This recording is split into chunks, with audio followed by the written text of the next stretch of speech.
के लिए। तो ये जो है बहुत कॉमन फैक्टर हो सकता है यूरिक एसिड के ज़्यादा बढ़ने में डाइट के साथ। जब जो लोग ज़्यादा गोश्त इस्तेमाल कर रहे होते हैं, वो अक्सर आके पूछते हैं कि जी हमने इतना अर्सा ये गोश्त खाया तो हमें यूरिक एसिड की अलामतें हो रही हैं। तो यूरिक एसिड की अलामतें भी हम डिस्कस करते हैं। प्लांट बेस्ड प्रोटीन में जिसमें बहुत सारे ऑयल्स हैं, प्लांट्स हैं, बहुत सारे सीड्स हैं, नट्स हैं।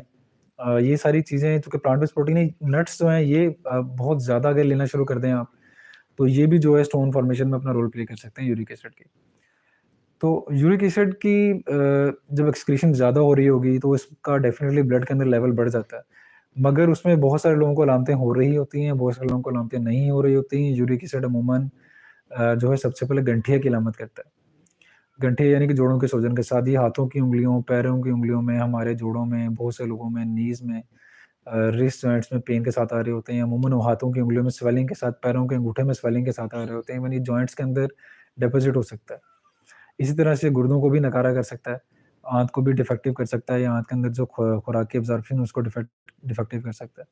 तो यूरिक एसिड जो है ये थोड़ा-सा इसमें देखना होता है कि टाइम के साथ-साथ जब जो लोग बहुत ज़्यादा कंटिन्यूअसली डाइट प्रोटीन बेस्ड ले लिए जा रहे हैं, उनके अंदर यूरिक एसिड का जब लेवल चेक किया जाता है, तो उनमें सबसे पहले अलामात के बारे में पूछा जाता है, कि आपके अंदर क्या अलामात हैं जो कि आपको तंग कर रही हैं, आपको बॉदर कर रही हैं, तो उसके बारे में हम पहले उनको डील करें, उसके अकॉर्डिंगली चलें।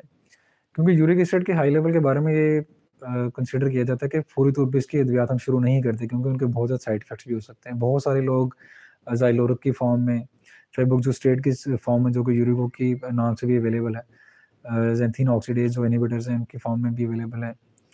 तो ये ड्रग्स बहुत लोग अब तो खुद ही लेना शुरू कर देते हैं। हम उनको कहते हैं कि जब आपको अलामत नहीं हो रही तो आप बराए मेहरबानी ये अद्वियात खुद से इस्तेमाल ना करें क्योंकि इनका फ़ायदा नहीं है। जब कोई अलामत हो रही है, कोई प्रॉब्लम चल रही है, तो ही आप जो है इन चीज़ों को शुरू करें। अब इन सारी चीज़ों के साथ जब ये प्रोसेस चल पड़ता है यूरिक एसिड के साथ जोड़ों में दर्द का, जोड़ों में स्वेलिंग का, आँतों में सोजिश का भी हो सकता है या गुर्दों के अंदर स्वेलिंग का या गुर्दों के अंदर पत्थरी बनने का अमल स्टार्ट हो जाता है, तो उसमें हम फौरी तौर पे अलर्ट हो जाते हैं। और उसमें कौन-सी टेस्टिंग करते हैं उसको भी हम आगे जाके ही अभी डिस्कस करते हैं। ये यूरिक एसिड का स्टोन तो चलो यहाँ पे हो गया हुआ कि प्लांट बेस्ड और एनिमल बेस्ड प्रोटीन के साथ इसका बहुत ज़्यादा लिंक है। और आगे आती है कैल्शियम की एसोसिएटेड जो पत्थरियाँ होती हैं वो कौन-सी होती हैं? इसके बारे में ये बहुत ही अहम इस सेशन का पॉइंट है क्योंकि कैल्शियम की पत्थरियाँ लोग ये समझते हैं कि ये डेयरी प्रोडक्ट लेने से, दूध ज़्यादा पीने से इसके अलावा जो है दूध के अलावा हम लस्सी पीते हैं, दही लेते हैं, जितनी भी दूध से बनी हुई अशिया हैं वो हम इस्तेमाल करते हैं। ये कैल्शियम के सप्लीमेंट्स जब ले रहे होते हैं, तो ये जो है हमें कैल्शियम की पत्थरी बना सकते हैं। ये एक बहुत ही गलत किस्म की बात है और इसमें कोई हकीकत कोई सच्चाई नहीं है। क्योंकि कैल्शियम जो है नेचुरली बॉडी की डिमांड के मुताबिक अगर बॉडी में पूरा हो रहा है और हम खुराक के थ्रू अगर उसको पूरा करें या थोड़ा से बहुत सप्लीमेंट्स के फॉर्म में पूरा करें तो वो इमीडिएटली स्टोन नहीं बना सकते हैं अनटिल अनलेस हम बहुत ज़्यादा मिकदार में उसको बाहर से लेना शुरू कर दें। तो हमारी खुराक के अंदर एक बहुत अहम कंपोनेंट ऑक्ज़ैलेट की फॉर्म में पाया जाता है।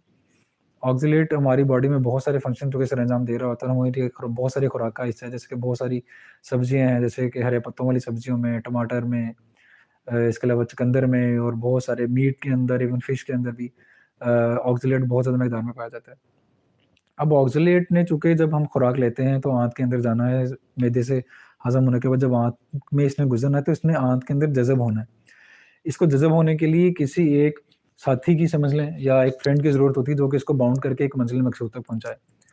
तो उसके लिए ऑक्ज़ैलेट की सबसे ज़्यादा अच्छी दोस्ती जिसे कह सकते हैं या बहुत अच्छी बाइंडिंग जो कैपेसिटी है, वो कैल्शियम के साथ ही वो वक़ूफ़ पज़ीर होती है, आँत के अंदर।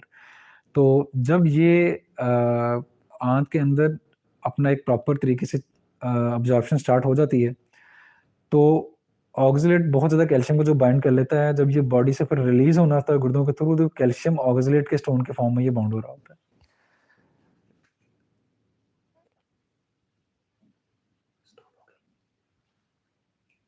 अब इस सारे मामले में जब कैल्शियम ऑक्ज़ैलेट के साथ ये बाइंड हो रहा होता है, उसमें आगे जाके क्या हो रहा होता है कि ये जब कैल्शियम ऑक्ज़ैलेट की फॉर्म में जब ये अपीयर होंगे तो बहुत ये फिर स्टोन कैल्शियम ऑक्ज़ैलेट के ही बन चुके होते हैं।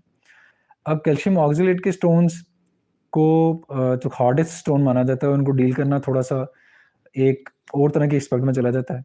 ये मामला। तो ऑक्ज़ेलेट कंटेनिंग डाइट के बारे में हम फिर बहुत ज़्यादा एहतियातन बताते हैं कि जब आप ऑक्ज़ेलेट कंटेनिंग डाइट के साथ मामला चला रहे हैं, तो उसमें थोड़ी-सी